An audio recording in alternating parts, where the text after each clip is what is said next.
ஊர்ல ஒரு ஞானி இருந்தார். ஒரு நாள் அவரை தேடிட்டு ஒருத்தர் வந்தார். வந்தவர் ஞானியை பார்த்து ஒரு கேள்வி கேட்டார். ஐயா, உங்களுடைய சாதனை என்ன?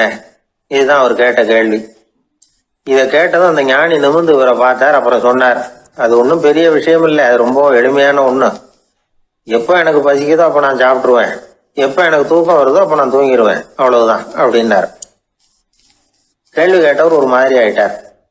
ஐயா, இதே தானே நாங்களும் செய்யறோம், இதுல என்ன அதிசயம் இருக்கு அப்படின்னார்.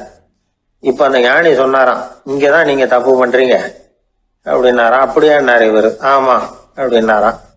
நீங்க செய்யற தவறு எனக்கு புரியுது. ஏன்னா நான் உங்களை மாதிரி நான் வாழ்ந்து பார்த்துருக்கிறேன். அதனால என்னுடைய அனுபவத்துல உங்களுக்கும் எனக்கும் உள்ள வித்தியாசத்தை உணர முடியுதுன்னாரா. என்ன சொல்றீங்க, எனக்கு ஒன்றும் புரியலையேன்னாரா இவரு. இத பாருங்க, சாப்பிடுறதுங்கிறது நாம ரெண்டு பேருக்கும் பொதுவான ஒரு காரியம்தான். ஆனா நீங்க சாப்பிடுறதுக்கும் நான் சாப்பிடுறதுக்கும் வித்தியாசம் இருக்கு அப்படின்னாராம். என்ன வித்தியாசம்னு கேட்டிருக்கார். நீங்க பசி இல்லாத பொழுது சாப்பிடுறீங்க, இப்போ சாப்பிடுற நேரம் வந்துட்டுது அப்படிங்கிறதுக்காக சாப்பிடுறீங்க. சாப்பாடு ருசியா இருக்கு அப்படிங்கிறதுக்காக சாப்பிடுறீங்க. எது தேவைங்கிறது தெரியாம சாப்பிடுறீங்க. அது மாதிரி தூக்கமும் உங்களுக்கு ஒரு பழக்கமா போட்டுது. இப்போ இது தேவையா இல்லையா அப்படிங்கிறத பத்தி நீங்க யோசிச்சு பாக்குறது இல்ல. சாப்பிடும் பொழுது 1000 வேலைகளை மனசுல நினைச்சுக்கிட்டு இருப்பீங்க. அதனால அது சாப்பிடுதலா இருக்காது. அதே மாதிரி நீங்க தூங்கும் பொழுதும் அது தூங்குதலா இருக்காது.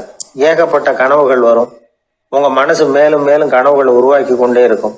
அதனால எனக்குள்ள நடக்கிறது வேற மாதிரி, நீங்க நினைக்கிறது மாதிரி இல்ல. எனக்குள்ள நடக்கிறது எப்படின்னா, நீங்க செய்யறது மாதிரி இல்ல. தூக்க உணர்வு வந்த உடனே தூங்குதல் மட்டுமே நடைபெறும். அதுதான் என்கிட்ட நடக்கிறது அப்படின்னாராம் அந்த ஞானி. வித்தியாசம் புரியுதா? அந்த ஞானி சாப்பிடுறத அனுபவிக்கிறார், அது எக்ஸ்பீரியன்ஸ். நாம அப்படி இல்லை, மனம் போன போக்குல சாப்பிடுறோம். இது இன்டெலிஜிங். இது ரெண்டுலேயும் செயல்ல வேறுபாடு இல்லை, விழிப்புணர்வுல தான் வேறுபாடு இருக்கு. அவர் சாப்பிடும் பொழுது ஒரு சாட்சி மனோபாவத்தோட சாப்பிடுறார். எவ்வளவு தேவையோ அவ்வளவுதான் சாப்பிடுறார்.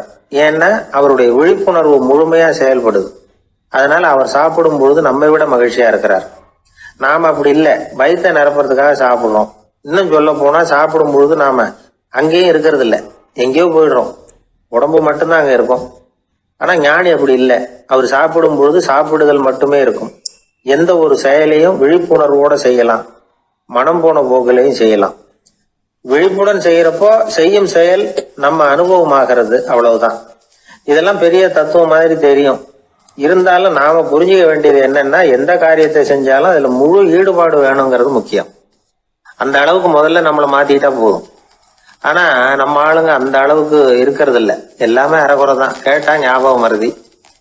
ஒருத்தன் என்ன பண்ணானா, விமான டிக்கெட் வாங்கிக்கிட்டு ரயில்வே ஸ்டேஷனுக்கு வந்துட்டான். அப்புறம் தான் புரிஞ்சுது தவறுதெல்லாம் இங்க வந்துட்டோம்ங்கிறது. உடனே அவசரமா விமான நிலையத்தை நோக்கி ஓடி இருக்கிறான். அங்க போய் கவுண்டர்ல கேட்டிருக்கான், மேடம், நான் தவறுதெல்லாம் ரயில்வே ஸ்டேஷனுக்கு போயிட்டேன், இப்ப விமானத்தையும் தவற விட்டுட்டேன், அடுத்த பிளைட்ல எனக்கு இதை மாத்தி தர முடியுமான்னு கேட்டிருக்கான். முடியாதுன்னாங்களாம் அந்த அம்மா. ஏன்னு கேட்டானா, ஏன்னா இப்ப நீங்க வந்திருக்கிறது பஸ் ஸ்டாண்டு அப்படின்னாங்களாம். வாழ்க்கையில வெற்றி பெற என்ன வழி? இது ஒரு முக்கியமான கேள்வி.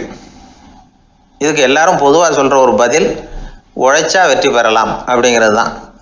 வாழ்க்கையில வெற்றி பெற உழைப்பு மட்டும் இருந்தா போதாது, நேர்மையும் வேணும் அப்படிங்கிறார் பால் ஹாஃப்மேன். இவர் யார் தெரியுமா? இவர் ஒரு பெரிய பொருளாதார நிபுணர்.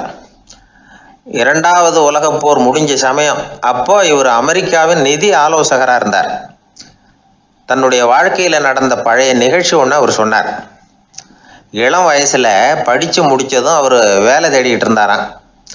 அப்போ ஒரு கால்நடை வைத்தியர்கிட்ட போய் வேலை கேட்டிருக்கார். இவர் அங்க போன சமயத்துல அந்த டாக்டர் தன்னுடைய பழைய கார் ஒன்றை விற்பனை செய்யறதுக்காக வேற ஒருத்தர்கிட்ட பேரம் பேசிக்கிட்டு இருந்தார்.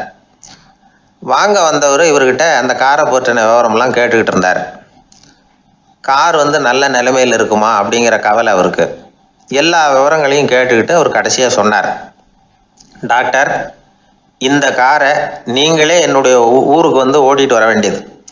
கார் எந்த ரிப்பேரும் ஆகாம என்னுடைய ஊருக்கு சேர்ந்துட்டுதுன்னா அங்கேயே நான் பணம் கொடுத்து இந்த காரை வாங்கிக்கிறேன் அப்படின்னார். நம்ம கார் அவ்வளவு தூரத்துக்கு வழியில் எந்த கோளாறும் இல்லாமல் போய் சேருமா அப்படிங்கிற சந்தேகம் டாக்டருக்கு. அவர் என்ன செஞ்சார் தெரியுமா? தன்கிட்ட வேலை கேட்டு வந்திருந்த இளைஞர் பால் ஹாஃப்மேனை கூப்பிட்டார். அவர்கிட்ட சொன்னார், இதை பாருப்பா, இந்த காரை நீ அவருடைய ஊர் வரைக்கும் நல்லபடியாக ஓட்டிகிட்டு போய் சேர்த்துட்டீன்னா உனக்கு நான் வேலை கொடுத்து விட்றேன். அது மட்டும் இல்லை, காரு விற்கிற தொகையில் கமிஷனும் கொடுக்குறேன், என்ன சம்மதமா அப்படின்னு கேட்டார். ஹாஃப்மேன் யோசனை பண்ணார். அதுக்கப்புறம் சரின்னு சொல்லி சம்மதிச்சார். கொஞ்ச நேரத்தில் அவரும் கார் வாங்க வந்தவரும் புறப்பட்டாங்க. இவர் ரொம்ப சிரமப்பட்டு வழியில் எங்கேயும் நிறுத்தாமல் காரை ரொம்ப சாமர்த்தியமாக ஓட்டிகிட்டு போய் சேர்த்துட்டார்.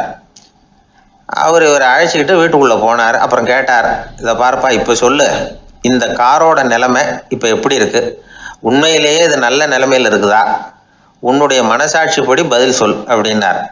இவரும் உடனே காரு நல்ல நிலைமையில தான் இருக்குது அப்படின்னு சொல்கிறதுக்கு வாயை திறந்தார். அதுக்குள்ளே பார்வை எதிரில் உள்ள சுவர் மேலே பட்டுது. அங்கே இயேசுநாதர் படம் ஒன்று மாட்டியிருந்தாங்க. அதுக்கு அடியில் எழுதியிருந்த வாசகம் என்னன்னா, நீ பேசும் ஒவ்வொரு வார்த்தையையும் இயேசு கவனித்து கொண்டிருக்கிறார் அப்படின்னு இருந்தது. அந்த வரிகளை பார்த்தார். உடனே காரு சரியில்லை அப்படிங்கிற உண்மையை சொல்லிவிட்டார். இவர் இப்படி சொன்னதும் இவரை ரொம்ப ஆச்சரியமாக பார்த்தார். இவர்கிட்ட இருந்த நேர்மை அவரை சிந்திக்க வச்சது. உன்னுடைய நேர்மையை பாராட்டுறேன், உனக்கு கமிஷன் கிடைக்கணுங்கிறதுக்காகவே நான் இந்த காரை வாங்கிக்கிறேன்னார்.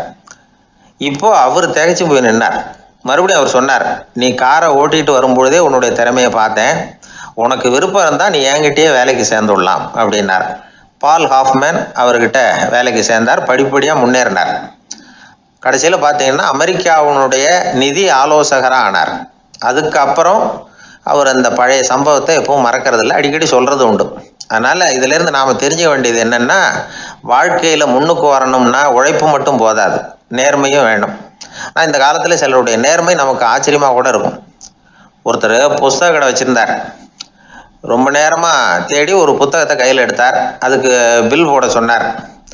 அந்த புத்தக கடைக்கு வந்த இன்னொருத்தர் பில் போடுறவர், சார் இந்த புத்தகம் மகா அறுவை, மகா மட்டம், இது வேணாம் உங்களுக்கு, வேற ஏதாவது ஒன்று பாருங்கன்னார். புத்தக கடை வச்சிருக்கிறவரே இப்படி சொன்னார். வாங்க வந்தவர் இவர் ஆச்சரியமாக பார்த்தார். உங்கள் நேர்மையை பாராட்டுறேன், அது சரி, இந்த புத்தகத்தை ஏற்கனவே நீங்கள் படித்து பார்த்துட்டீங்களான்னு கேட்டார். அதை படித்து வேற பார்க்கணுமான்னார். அப்புறம் எப்படி இது மகா மட்டம்னு சொல்கிறீங்க அப்படின்னார். அதை எழுதினவனே நான் தான் சார் அப்படின்னார் அவர். இது ஒரு விதமான நேர்மை, நேர்மையை ஒத்துக்கிறது. எப்படி இருந்தாலும் வாழ்க்கையில் உழைப்பும் நேர்மையும் உயர்வதற்கு வழிகள். உழைப்பை விட நேர்மை முக்கியம் அப்படிங்கிறத புரிந்து கொண்டால் வாழ்க்கையில் வெற்றி நிச்சயம். சீடன் வெளியூர் புறப்படுறதுக்கு தயாராக இருந்தான். ரொம்ப தூரம் போக போகிறான். திரும்பி வர நாளாகும். புறப்படுறதுக்கான ஆயத்த வேலைகளில் ஈடுபட்டிருந்தான். அந்த சமயம் பார்த்து இன்னொரு சீடன் அவங்ககிட்ட வந்தான். நம்ம குரு உன்னை அழைச்சிட்டு வர சொன்னார், வா அப்படின்னு கூப்பிட்டான். இவன் உடனே புறப்பட்டு போனான். குருநாதரை பார்த்தான். அவர் காலில் விழுந்து வணங்கினான். வணங்கிவிட்டு எழுந்திரிச்சான். அவ்வளவுதான்.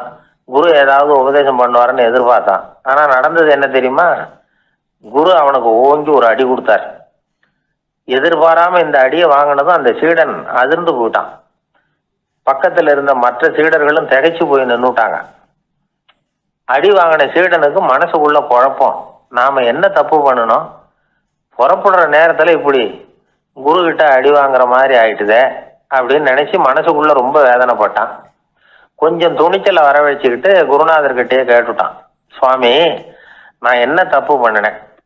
என்னை இப்படி அடிச்சுட்டீங்களே, ஒரு வார்த்தை கூட உங்களை எதிர்த்து நான் பேசினது இல்லையே, இவ்வளவு காலமா உங்க விருப்பத்துக்கு விரோதமா ஒரு காரியம் கூட நான் செஞ்சது இல்லையே, வந்ததும் வராததுமா ஒண்ணுமே சொல்லாம என்ன அடிச்சுட்டீங்களே, குருவே, நான் செஞ்ச குற்றம் தான் என்ன அப்படின்னு கண்ணீரோட பரிதாபமா கேட்டானா அந்த சீடன். ஆனா அந்த குரு முகத்துல கொஞ்சம் கூட கோபம் இல்லை.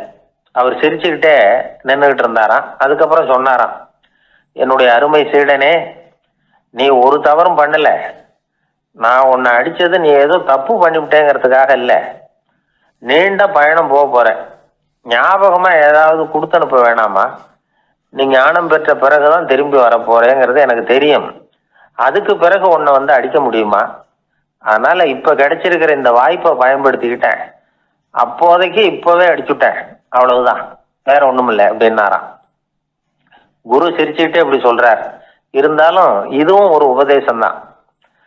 அதிர்ச்சிகளால விழிப்படைய வைக்கிறதும் ஒரு வழிதான். இது ஜென் வழி. பெரும்பாலும் அதிர்ச்சியின் மூலமாகவே ஞான தரிசனத்தை அருள்கிறவர்கள் தான் ஜென் குருமார்கள். நம்ம தியானம் தான் ஜென். இந்தியாவிலிருந்து இது சீனாவுக்கு போய் கொஞ்சம் பேர் மாறி வளம் பெற்று ஜப்பான்ல ஜென் ஆகி வளர்ந்துருக்குது, அவ்வளவுதான். ஜென்கிறது தியானம். எதை நினைச்சும் தியானிக்கிறது இல்லை, எல்லாத்துலயும் தியானம் இருக்கிறதா சொல்லுது ஜென். பேசுறது, இருக்கிறது, நடக்கிறது, சாப்பிடுறது, சிரிக்கிறது, தூங்குறது, தொழில் செய்யறது அல்லது சும்மா இருக்கிறது எல்லாமே தியானம் தான். ஜென்கிறது ஒரு சுய தரிசனம், தன்னைத்தானே அடையாளம் கண்டுகொள்கிறது தான் அது. இல்லாத எதையும் தேடி கண்டுபிடிக்கிறது இல்லை.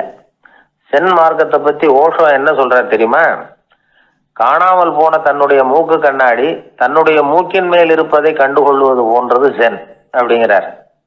நம்மால் இன்னொருத்தர் முகத்தை ரொம்ப நேரமா உத்து பார்த்துக்கிட்டு இருந்தார். என்ன பாக்குறீங்கன்னாரு அவரு. நீங்க போட்டிருக்கீங்களே மூக்கு கண்ணாடி, அதை தான் பாக்குறேன்னாரு இவரு. நீங்க அப்படி பாக்குறதுக்கு விசேஷ காரணம் ஏதாவது உண்டான்னு கேட்டார் இவர். உண்டுன்னார். என்னன்னு கேட்டார். நேத்திக்கு காணாம போன என்னோட மூக்கு கண்ணாடி அது அப்படின்னாராம் இவர். ஒரு பூங்கா, அங்க ஒருத்தர் நின்றுட்டு இருக்கிறார். நின்றுகிட்டே ஏதோ ஆழ்ந்த யோசனையில இருக்கிறார். அந்த பக்கமா இன்னொருத்தர் வந்தார். இவரை கவனிச்சார். என்ன யோசனைன்னு கேட்டார். எப்படி எழுந்திருக்கிறதுன்னு யோசனை பண்ணிட்டு இருக்கிறேன்னாரு அவர். கேட்டவருக்கு ஒரு மாதிரி ஆயிட்டுது. ஏற்கனவே நின்றுகிட்டு இருக்கிற ஒருத்தர் எப்படி எழுந்திரிச்சு நிற்கிறதுன்னு யோசிக்கிறாருன்னா அது ஆச்சரியம் தானே. அதுக்கப்புறம் இவர் யோசிக்க ஆரம்பிச்சார். என்ன இவர் இப்படி பேசுறாரு அப்படின்னு. கீழே விழுந்தா தானே எழுந்திரிச்சு நிற்க முடியும். அதனால எழுந்திரிக்கணும்னு நினைக்கிறவங்க முதல்ல கீழே விழணும். இவர் முதல்ல கீழே விழணும், அதுக்கப்புறம் தான் எழுந்திருக்கிறது எப்படின்னு சிந்திக்க முடியும். இந்த உலகத்துல எல்லாருமே கீழே விழுந்து எழுந்தவர்கள் தான். இப்போ இந்த குழந்தை பருவத்தில் கீழே விழாம நடைபயில கற்றுக்கிட்டவங்க யாராவது உண்டா? சின்ன வயசுல ஒரு தடவை கூட கீழே விழலை சார், அப்படியே பிறந்தார் வளர்ந்தார் பெரியவர் ஆயிட்டார் அப்படின்னு யாரையும் சொல்ல முடியாது. அதனால மனுஷங்கிறவன் விழுந்து புரண்டு எழுந்து தான் நடக்க கத்துக்கிறான். ஒரு உண்மையை நாம எல்லாரும் புரிஞ்சுக்கணும். இந்த உலகத்துல தவறு செய்யாத மனிதர்களே யாரும் கிடையாது. அப்படி இருக்கிறப்போ எப்போதாவது நாம தவறு பண்ணிவிட்டோம்னா அதுக்காக மனசு உடைஞ்சு போயிடக்கூடாது, வாழ்க்கையில வெறுப்பு வந்துடக்கூடாது. ஒரு தவறு நடந்துட்டுதா அதுக்காக மனசு உடைஞ்சு போடாதீங்க, அதை ஒரு பாடமா எடுத்துக்கங்க. அதே தவறு மறுபடியும் நடக்காம வேணும்னா பார்த்துக்கலாம், அது போதும். தடைக்கல்ல படிக்கல்லாம் மாத்திக்கணும், இதுதான் இதுல முக்கியம்.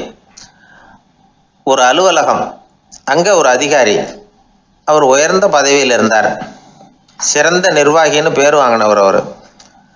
அவர் தனக்கு கீழே வேலை செய்யறவங்க கிட்ட எல்லாம் சொல்லுவாராம், இந்த நிறுவனத்துல நீங்க எத்தனை தடவை வேணும்னாலும் தவறுகள் செய்யலாம், ஆனா ஒரே விஷயம் என்னன்னா ஒரே தவறை மறுபடியும் செய்யக்கூடாது, அது முக்கியம் அப்படின்பாராம். இதை மேம்போக்கா பார்த்தா அவர் ஏதோ தன்னுடைய ஊழியர்களை தவறு செய்ய தூண்டுறது மாதிரி தெரியும். ஆனா உண்மை அப்படி இல்லை. இன்னைக்கு என்ன நடக்குது தெரியுமா? அநேகமா எல்லா மனிதர்களுமே ஒரே தவறை தான் மறுபடியும் மறுபடியும் செய்யறாங்க. விளையாட்டு வீரர்கள் ஒரே மாதிரியான தவறுகளை திரும்ப திரும்ப செய்யறது உண்டு. கணக்கு எழுதுறவங்கள பாருங்க, ஒரே தப்பை மறுபடியும் மறுபடியும் செய்வாங்க. அலுவலகம் வருகிறவர்களை கவனிங்க, ஒரு நாள் தாமதமா வந்தா பரவாயில்ல, தினமும் தாமதமா வருவாங்க. இது மாதிரி செய்த தவறையே திரும்ப திரும்ப செய்யறதுக்கு என்ன காரணம் அப்படின்னா சோம்பல், ஞாபக மறதி, கவனக்குறைவு, தன்னுடைய திறமை பேரில் அளவுக்கு மீறிய நம்பிக்கை, இப்படி இதில் ஏதாவது ஒரு காரணமாக இருக்கலாம் அப்படிங்கிறாங்க இது பற்றி ஆய்வு செய்கிற வல்லுநர்கள். ஒரு தடவை செஞ்ச தவிர மறுபடியும் செய்யறது இல்லைன்னு முடிவு செஞ்சுக்கிட்டு அதை செயல்படுத்த கற்றுக்கணும், அது போதும், வாழ்க்கை வெற்றிகரமாக அமையும் அப்படிங்கிறாங்க அந்த அனுபவசாலிகள். அதனால் வெற்றிகரமாக வாழ்க்கையில் நடைபோட விரும்பும் இளைஞர்கள் தவிர்க்க வேண்டியது என்னென்னா, முதல்ல சோம்பலை தவிருங்கள், சுறுசுறுப்பாக இயங்குங்கள் அப்படிங்கிறது அவங்க அறிவுரை. ரெண்டாவது ஞாபக மறதி, எந்த செயல்லையும் ஈடுபாடு வேணும், அக்கறை வேணும். மூணாவது கவனக்குறைவு, எதையும் அலட்சியப்படுத்தக்கூடாது. நாலாவது என்னால் முடியாதது எதுவுமே கிடையாது அப்படிங்கிற அளவுக்கு மீறிய நம்பிக்கை, அது ஆபத்தில் கொண்டு போய் விட்டுரும். அதனால் முதல் தவறு உங்களுக்கு ஒரு பாடமாக அமையணும். ஒரு மனிதர் அவர் தன்னுடைய 2 காதுலையும் கட்டு போட்டுக்கிட்டு வந்தார். அவருடைய நண்பர் அதை கவனிச்சுட்டார். என்ன சார் ஆச்சு, 2 காதுலையும் கட்டு போட்டுருக்கீங்களே அப்படின்னு விசாரிச்சார். ஒன்றுமில்லை சார், வீட்டில் ரொம்ப ஆர்வமாக டிவியில் கிரிக்கெட் மேட்ச் பார்த்துக்கிட்டு இருந்தேன், அப்போது என்னுடைய மனைவி துணிகளுக்கு அயர்ன் பண்ணிகிட்டு இருந்தாங்க. அயர்ன் பாக்ஸை அப்படியே வச்சுட்டு அடுப்பங்கரைக்கு போயிட்டாங்க. அந்த சமயம் பார்த்து டெலிஃபோன் பண்ணி அடிச்சுது. அவசரமாக ஓடி போய் அதை எடுத்து காதில் வச்சேன். அப்போ தான் தெரியும் அது அயர்ன் பாக்ஸுங்கிற விஷயம். சூடாக இருந்ததா, சுட்டு விட்டுது அப்படின்னாரு. ஒரு காது சரி சார், 2 காதும் ஏன் அப்படி ஆச்சு அப்படின்னு கேட்டார். அதே ஆள் மறுபடியும் ஃபோன் பண்ணா சார் அப்படின்னாரு. இவர் எவ்வளோ தூரம் யோசிச்சிருப்பார் பாருங்க. அதனால் ஒரு தவறு மறுபடியும் நடக்கக்கூடாது. முதல் தவறு உங்களுக்கு ஒரு பாடமாக அமையட்டும் அப்படிங்கிறது தான் இதிலேருந்து நாம் தெரிந்து கொள்ள வேண்டிய கருத்து. அதனால் தவறுகள் அதெல்லாம் தடைக்கெல்லாம் நினைக்க வேண்டாம், படிக்கெல்லாம் நினைப்போம். அப்படி நினைச்சோம்னா வாழ்க்கையில் வெற்றி நிச்சயம். மனிதர்களில் சில பேர் ரொம்ப வித்தியாசமாக நடந்துக்குவாங்க. மற்றவங்களுக்கு அது ரொம்ப ஆச்சரியமாக கூட இருக்கும்.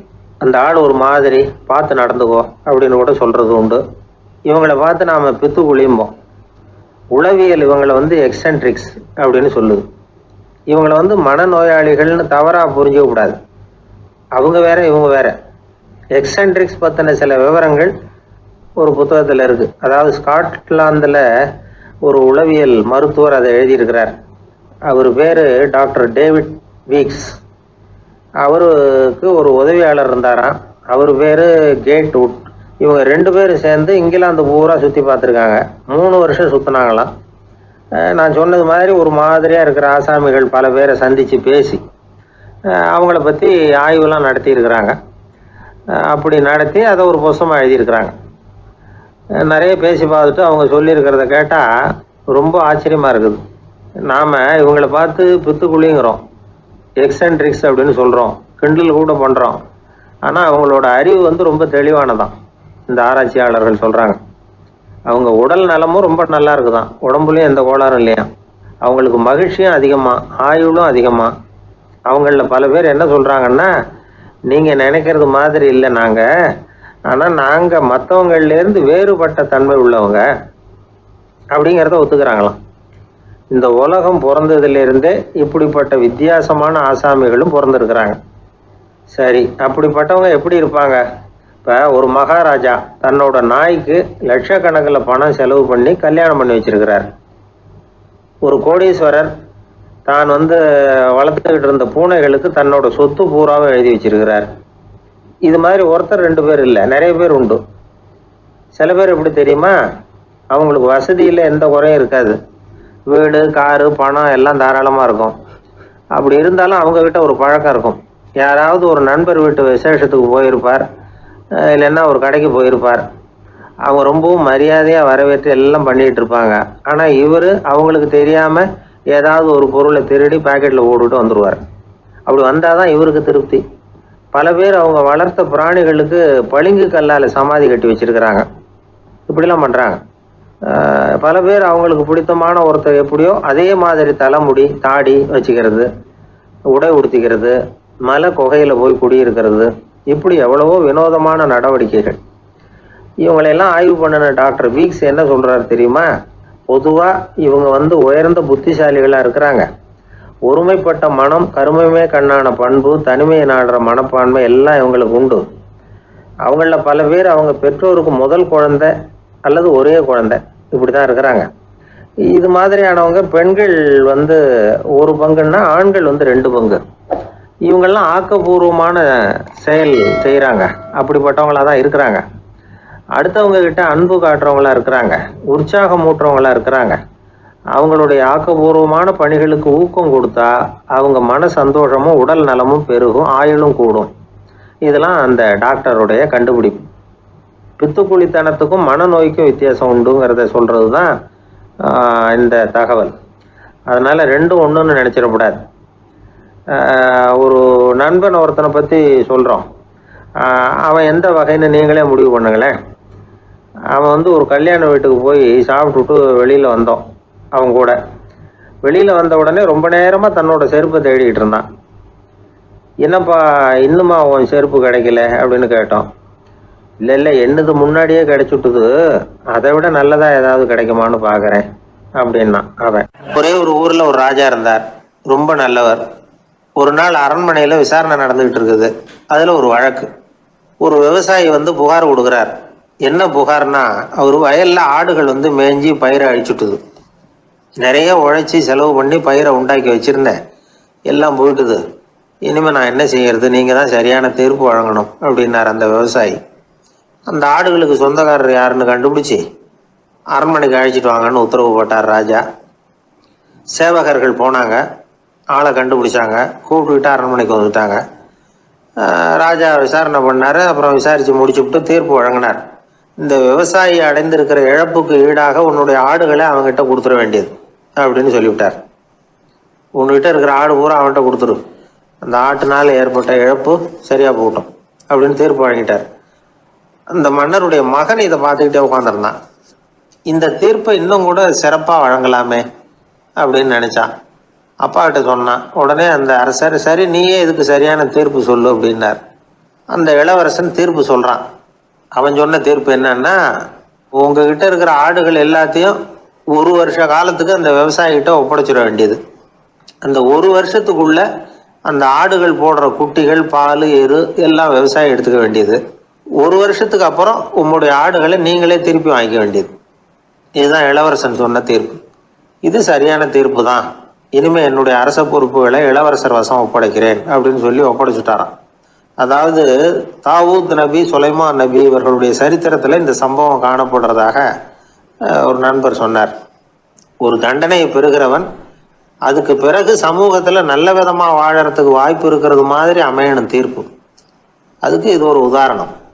சில தீர்ப்புகள் எப்படி அமைஞ்சு விடுதுன்னா, ஒரு தண்டனையை அனுபவித்து முடித்தவன் அதுக்கப்புறம் இந்த சமூகத்தில் நல்லவனாக வாழறதுக்கு நினைச்சா கூட அதுக்கு தகுதி இல்லாதவன் அப்படிங்கிற அளவுக்கு சூழ்நிலை அமைஞ்சிருது. இது சிந்திக்க வேண்டிய ஒரு செய்தி.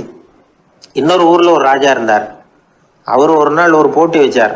என்ன போட்டின்னா, அரண்மனை வாசலில் ஒரு பெரிய நீச்சல் குளம், அதில் நிறைய விஷப்பாம்புகள். எந்த இளைஞன் துணிச்சலாக அதில் நீச்சல் குளத்தில் குதித்து நீந்தி கரையேறி வர்றானோ அவனுக்கு 100 ஏக்கர் நிலம் பரிசாக வழங்கப்படும். அது வேணாம்னா 1000 ஆடுகள் பரிசாக வழங்கப்படும். அதுவும் வேணான்னா என்னுடைய மகளை கல்யாணம் பண்ணிக்கலாம். இதுதான் மன்னருடைய அறிவிப்பு. பரிசுலாம் நல்லா தான் இருக்குது. இருந்தாலும் பாம்புகள் உள்ள குளம்ங்கிறது நல்லா இல்லையே. அதனால் யாரும் அதில் குதித்து நீஞ்சறதுக்கு முன் வரல. இருந்தாலும் திடீர்னு ஒரு இளைஞன் அந்த நீச்சல் குளத்தில் குதிச்சான். நீந்தினா ஒரு வழியாக கரையேறி வந்துட்டான். மன்னருக்கு ரொம்ப மகிழ்ச்சி. நீ தான் தைரியமான இளைஞன், வா இப்படின்னு கூப்பிட்டார். கிட்ட வந்தான். அந்த இளைஞன் தண்ணீர் சொட்ட சொட்ட வந்து நிற்கிறான். சரி, உனக்கு 100 ஏக்கர் நிலம் வேணுமான்னு கேட்குறார். வேண்டாங்கிறான். சரி, அப்படின்னா 1000 ஆடுகள் வேணுமான்னு கேட்குறார். அதுவும் வேணாங்கிறான். ஓ, அப்படின்னா என் பொண்ணை கல்யாணம் பண்ணிக்கிறியா அப்படின்னு கேட்குறாரு. அதுவும் வேணாங்கிறான். ராஜாவுக்கு ஒன்றும் புரியல. அப்படின்னா உனக்கு என்னதான் வேணும் அப்படிங்கிறார். என்னை பிடிச்சி இந்த குளத்துல தள்ளி விட்டவன் யாருங்கிறது எனக்கு தெரியணும் அப்படின்னா. எனக்கு ஒரு நண்பர், அவர் ஒரு வழக்கறிஞர். ஒரு நாள் அவர்கிட்ட பேசிக்கிட்டு இருந்தேன். அப்போ கேட்டேன், ஏன் சார் நீங்கள்லாம் கோர்ட்டில் வாதாடுறப்போ கருப்பு நிற அங்கி அணியிறீங்களே, அதுக்கு என்ன காரணம்? சட்டத்துக்கும் கருப்பு கலருக்கும் என்ன சம்பந்தம் அப்படின்னு கேட்டேன். அது ஒரு சுவாரஸ்யமான கதைன்னார் அவர். சொல்லுங்களேன் அப்படின்னு அவர் சொன்னார். கிபி 1694 வருஷத்துல இங்கிலாந்து அரசி 2வது மேரிங்கிறவர் இறந்து போனார். அந்த ராணியோட கணவர் 3ஆம் வில்லியம், அவரு ஒரு உத்தரவு போட்டாராம். அரசியோட மறைவுக்கு அனுதாபம் தெரிவிக்கிற வகையில வழக்குரைஞர்கள் எல்லாரும் கருப்பு நிற அங்கி அணியணும் அப்படின்னு. அன்னைக்கு ஆரம்பிச்ச அந்த பழக்கம் அதுக்கப்புறம் மாறவே இல்லையாம். இன்னைக்கும் தொடருது. வழக்குரைஞர்கள்லாம் முதல்ல கருப்பு அங்கி மட்டும்தான் அணிஞ்சாங்களாம். அதில் ஒரு சின்ன சங்கடம். ஏற்கனவே உடம்பு கருப்பாக இருக்கிறவங்க அதுக்கு மேலே கருப்பு ட்ரெஸ் வேற போட்டுக்கிட்டா முகம் பளிச்சுன்னு தெரியாது இல்லையா? அதனால் முகம் பளிச்சுன்னு தெரியறதுக்காக அவங்கெல்லாம் வெள்ளை நிற பட்டியை அணிய ஆரம்பித்தாங்களாம். இப்படி தான் இங்கிலாந்தில் அந்த பழக்கம் ஆரம்பமாயிருக்குது. அந்த சமயத்தில் இந்தியாவை ஆண்டது பிரிட்டிஷ்காரங்க தானே, அதனால் இங்கேயும் அந்த பழக்கம் அப்படி நடைமுறைக்கு வந்துட்டுது. அதே மாதிரி சர்ச்சிலின் மூதாதையரான மார்ல்பரோ பிரபுவின் ஞாபகார்த்தமாக நீதிபதிகள் இந்த வெள்ளை குள்ளாய் அணிகிற முறை பழக்கத்துக்கு வந்துதான். இதுதான் என்னுடைய நண்பர் சொன்ன தகவல். இங்கிலாந்தில் நீதிமன்றம்ங்கிறது ரொம்ப மதிப்புள்ளது. அந்த அளவுக்கு சட்டத்துக்கு அங்கே மரியாதை. அங்கே நடந்த ஒரு சுவாரஸ்யமான நிகழ்ச்சியை ஒரு சகோதரி எழுதி அனுப்பியிருந்தாங்க.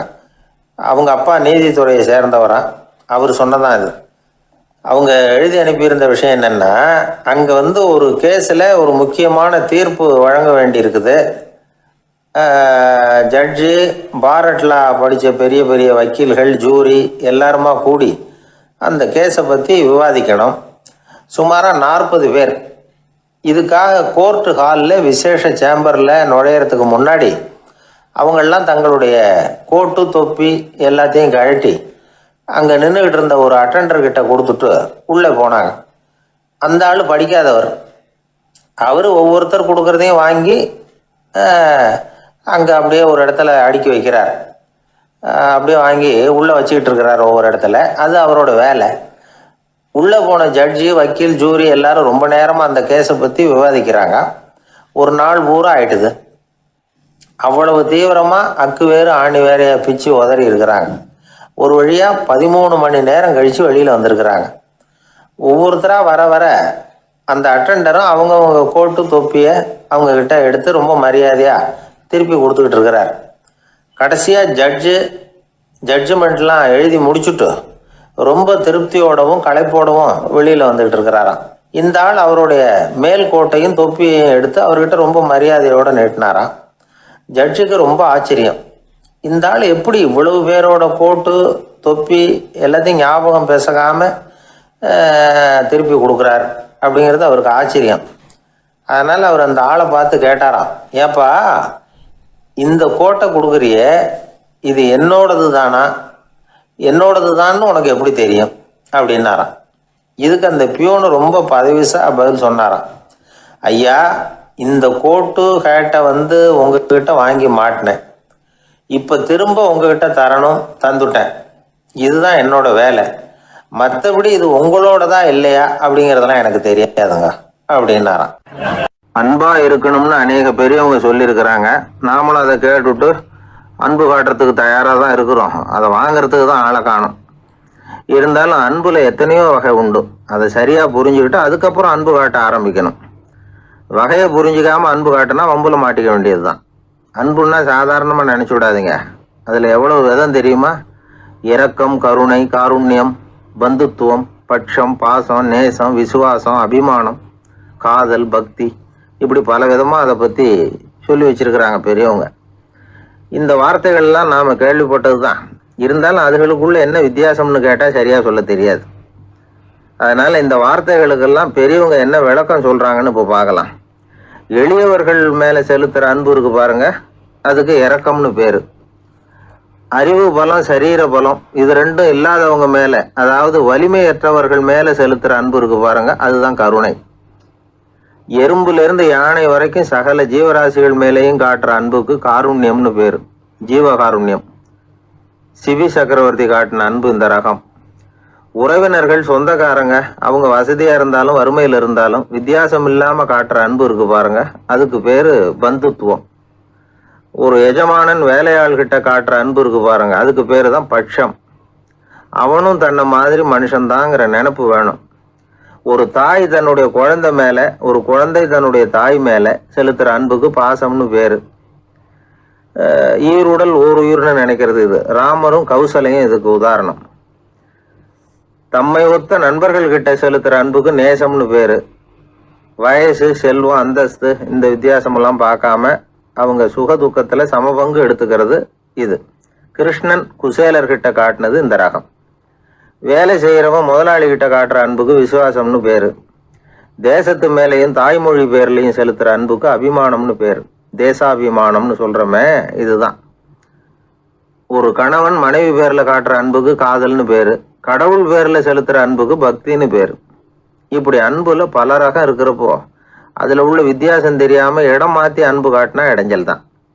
சரி, இந்த அன்பை பற்றி விஞ்ஞானம் என்ன சொல்லுது தெரியுமா? இதயத்தை பாதுகாக்கிறதுக்கு முக்கியமாக தேவைப்படுற ஒன்று இந்த அன்பு தான்னு சொல்லுது. நெதர்லாந்து விஞ்ஞானிகள் இதை ஆராய்ச்சி பண்ணியே கண்டுபிடிச்சிருக்கிறாங்க.